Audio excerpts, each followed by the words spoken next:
as igrejas estão ficando vazias, porque agora eles estão o quê? No TikTok? Não.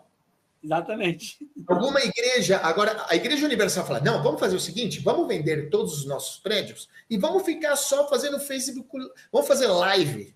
Vamos fazer live agora. Não, vamos ter podcast e vamos acabar com as igrejas. Não, eles todos os dias constroem um monte de igrejas. Para quê? Para ter 100, 200, 30 mil pessoas, prédios com 25 mil pessoas dentro.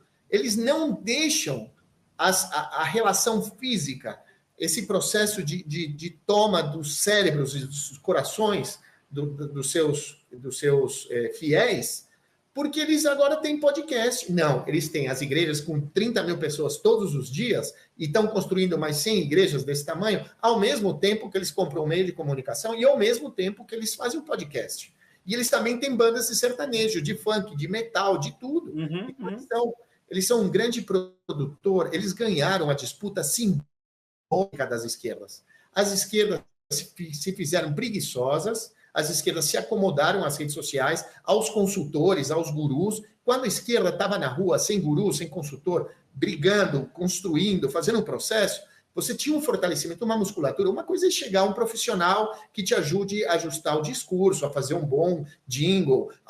Isso também é fundamental, não é que não tem que fazer, mas é que por trás você tem um processo de luta de um século acumulado e com uma relação com a população onde você é crível, as pessoas creem em você. Então, se você melhora a sua comunicação, você tem mais capacidade de ganhar uma eleição ou você tem mais governabilidade. O problema é que, então, vamos ter um bom marqueteiro, né? E ele quase que toma as decisões políticas. Isso eu vejo muito, muito. Quase que toma as decisões políticas. Normalmente, esses marqueteiros são todos de direita. Isso é outra coisa. Grande maioria deles vem da direita.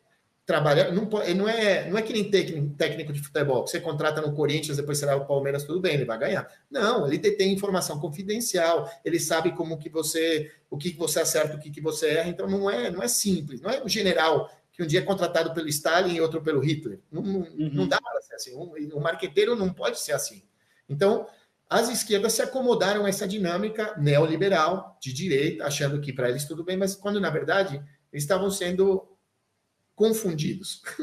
Ou seja, que estavam sendo confundidos. E as igrejas evangélicas, que têm uma relação estreita com os centros de poder, o sistema financeiro, que são os donos das redes sociais, obviamente isso fica mais fácil. As redes sociais, os donos e os seus gerentes nos países, naqueles países que têm uma sede, eles têm diretrizes políticas, assim como as empresas de comunicação têm, como a TV aberta tem, como a rádio tem, como os meios impressos, já não existe mais meio impresso praticamente, mas as grandes marcas que eram dos meios impressos, eles têm uma diretriz política dos seus donos. A mesma coisa acontece nas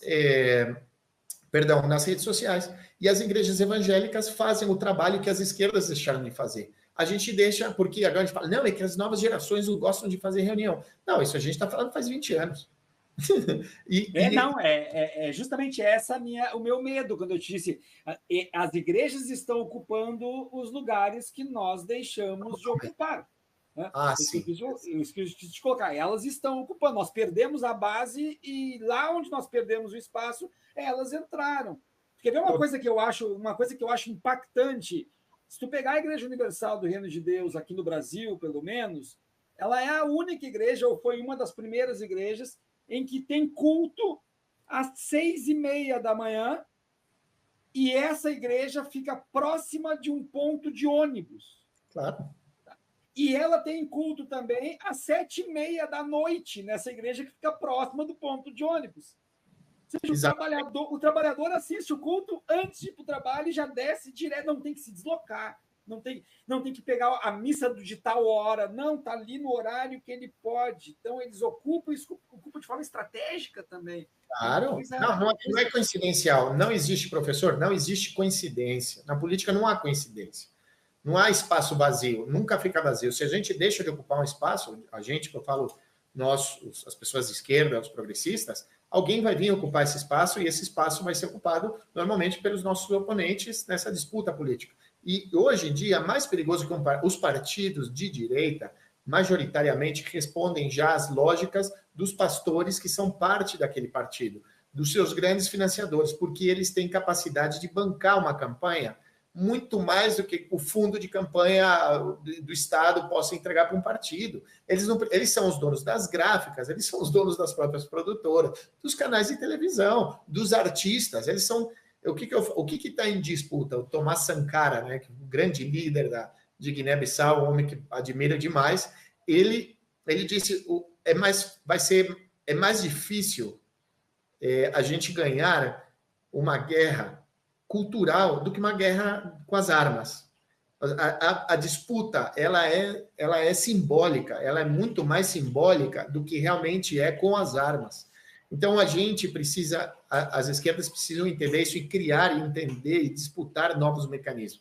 O que acontece é que a partir da primeira metade do progressismo latino-americano já houve o início da perseguição e do lawfare, né, dessa guerra jurídica que se iniciou através do Departamento de Justiça dos Estados Unidos, implementada em todos os países da América Latina contra os líderes e os partidos de esquerda.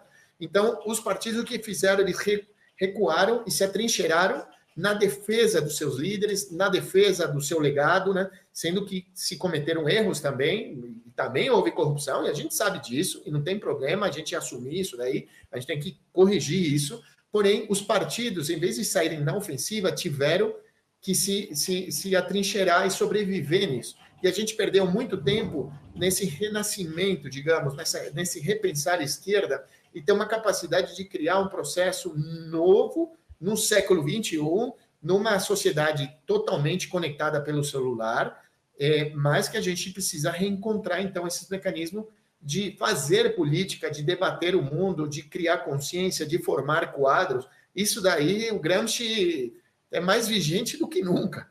Então, só que agora tem TikTok. Então, como é que a gente implementa isso?